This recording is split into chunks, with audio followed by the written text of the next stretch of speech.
Yagis Erdog Muskan. Kena ingat nama ni sebab dia adalah budak yang dikatakan akan mengatasi kekuatan Magnus Carlsen nanti. Okey, kita nak tengok antara game terbaru yang dia mainkan di kejohanan Tata Steel baru ni menentang seorang GM yang power iaitu Vladimir Fedoshev. Okey, kat sini putih dimainkan oleh Yagis mula dengan pawn ke E4. Kita ada pawn ke E5 dan seterusnya knight F3 dan dibalas knight F6. Ini kita panggil Petrov defense. Dan dekat sini knight makan pawn E5 dimainkan oleh Yagis. Kita ada pawn ke D6, serang knight lari balik ke F3. Lepas tu giliran hitam pula lah knight untuk makan pawn di E4. Kita ada D4 kat sini, D5, bishop ke D3 dan bishop ke D6. Dan kat sini pemain putih Yagis buat castling 0-0 dan dengan idea untuk letak rook ke E1 lah macam biasa. Jadi sebab tu hitam pun 0-0 castling juga, larikan king ke tempat yang selamat. Okey, kita ada C4 oleh putih. Dan kat sini pemain beginner, amatur terutamanya jangan makanlah pawn ni sebab kalau makan tak ada siapa nak kawal knight ni, dia menangis dan boleh makan free oleh putih. Jadi jangan buat macam tu. Okey, kat sini hitam tolakkan pawn ke C6, kawal pawn di D5 macam ni. Dan kita ada rook ke E1. Rook E8 dan kat sini putih mainkan queen pergi ke B3 mungkin dengan idea untuk letak tekanan ke sebelah tengah dan ke sebelah file B kat situ. Okey, hitam balas dengan knight ke A6 dan kat sini korang kena berhati-hati. Sebagai putih jangan duk tamak sangat, jangan nampak boleh makan. Sebagai contoh pawn C boleh makan pawn D5. Okey, hitam makan balik dan tengok oh free boleh makan, nyam-nyam sedapnya. Tak, ini tak sedap. Sebab apa? Sebab kalau korang tengok kat sini, ada bahaya yang menanti, tunggu nak serang. Dan kat sini hitam akan ambil je pegang bishop dia, pap, dia bagi makan kat sini, check. Dan tiba-tiba ada dua serangan. Serangan ke atas king, check. Dan serangan ke atas queen. Okey, kat sini king makan bishop terpaksa, queen makan queen, habis. Terkena korang. So, jangan buat macam tu. Okey, kat sini, selepas knight A6 putih mainkan pawn tolak ke A3. Okay, kita ada H6 oleh hitam, knight B ke D2, knight ke F6 dan seterusnya rook makan rook, check, queen makan rook dan kat sini C5 ditolak. Bishop lari ke C7 dan knight ke F1, cuba untuk keluarkan duduk di tempat yang lagi bagus. Okay, knight B8 kat sini nampak dua-dua pemain cuba untuk letakkan dia punya knight ke tempat yang lagi kuat, lagi power. Knight J3, knight masuk E4 kat sini dan di posisi ini putih mainkan satu gerakan pelik dengan knight pergi ke H5. Apakah idea dia? Idea dia adalah dia nak bawakan bishop dia pergi ke F4, keluar dan cuba untuk tukar bishop macam ni. Ini satu idea yang tak biasa dimainkan oleh pemain putih dalam opening macam ni lah. Okey, kat sini bishop ke D8. Kenapa? Sebab dia pun nak mengawal lalu lintas kat sini. Jadi police traffic, nak kawal di sebelah sini. Okey, kita akan tengok idea ni dengan lebih jelas nanti. Alright, kat sini putih teruskan idea dia, bishop dengan F4 kat sini dan kita ada pawn ke G5. Okey, sebab apa tadi bishop ni ada kat sini? Sebab nak mengawal, tak nak bagi knight masuk ke F6 dan cuba serang king dengan queen hitam lah. Sebab itu salah satu idea dia. Okey, jadi kat sini bishop lari. Cuma Yagis ni buat satu move yang bagus, yang pelik dengan bishop pergi ke C7. Bagi free bishop macam tu sahaja. Kenapa? Why? Okey, kat sini hitam makan, Fedoshev makan bishop dengan bishop C7. Dan di sini putih makan knight di E4 dengan bishop dia. Dan knight tu, bishop tu tak boleh dimakan balik lah. Sebab apa? Sebab kalau dimakan balik sebagai contoh, makanlah dengan pawn ke, dengan queen ke, memang knight akan masuk ke F6 dan kita dapat tengok ada check, serang queen, ada fork kat situ dan queen akan mati. Sama juga kalau makan dengan pawn pun, duduk tempat asal pun akan mati jugalah.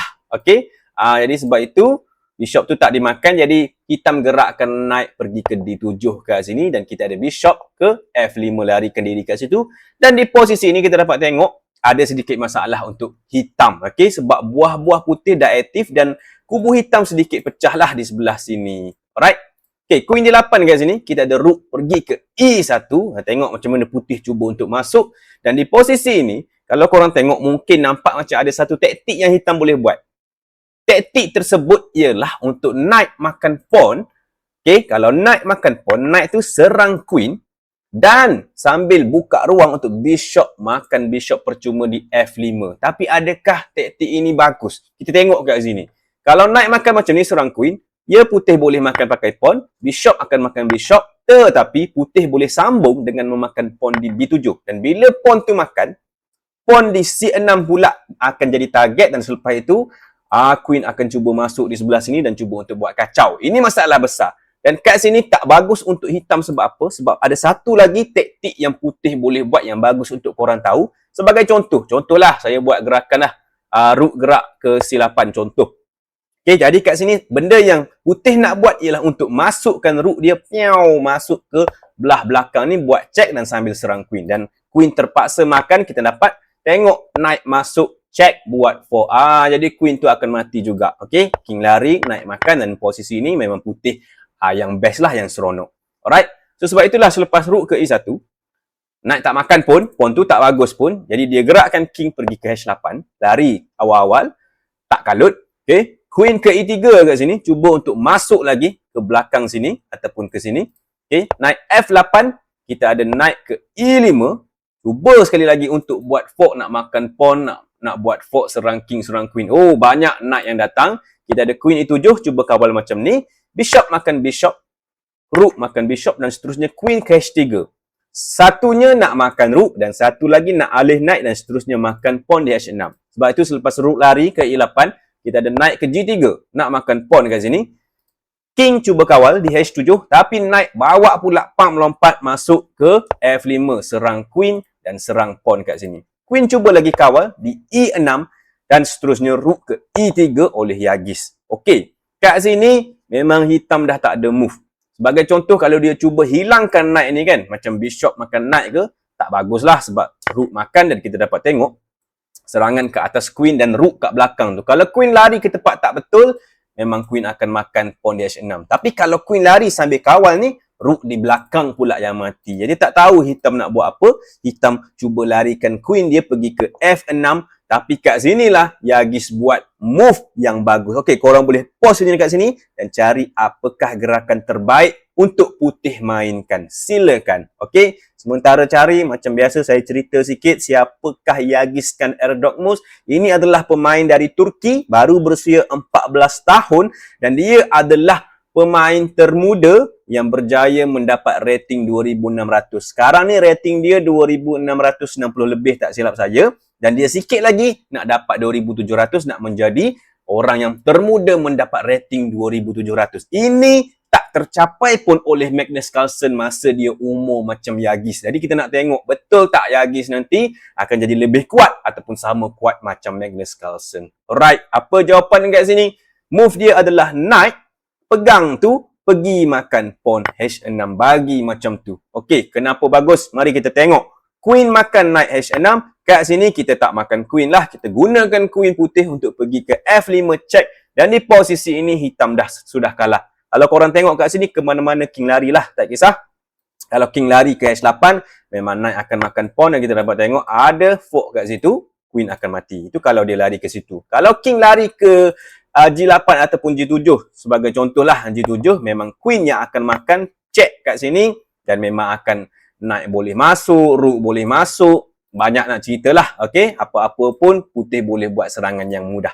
Jadi kat sini selepas queen ke F5, hitam cuba block dengan knight pergi ke G6, tapi queen makan je pawn check. Queen cuba block di G7 dan queen makan je lah, dah ada free, kita makan je free kat situ rook. Dan hitam cuba untuk hilangkan knight di E5, tapi kat sini putih tak terus makan. Tengok level Grandmaster, dia ambil dulu rook dia, dia pergi check dulu untuk paksa knight block di H4 dan lepas tu barulah dia pawn D makan bishop di E5. Dan kat sini kita dapat tengok kenapa dia nak knight ni block, sebab selepas king cuba lari ke H6, dia tak boleh nak lari mana-mana, dia akan tolak pawn ke G3 dan kita dapat tengok knight tak boleh lari dan knight tu akan mati pula. Dan kat sini queen H7 dimainkan oleh hitam. Kita ada queen E6 check. Dan memang Fedosif boleh je nak lari king ke belakang ke, nak block pakai queen ke apa kan. Tapi sebab dia dah kata, oh aku dah kalah ni, jadi dia bagi peluang, dia larikan king dia ke H5 dan dia bagi peluang kepada Yagis untuk checkmate dia menggunakan pawn G4.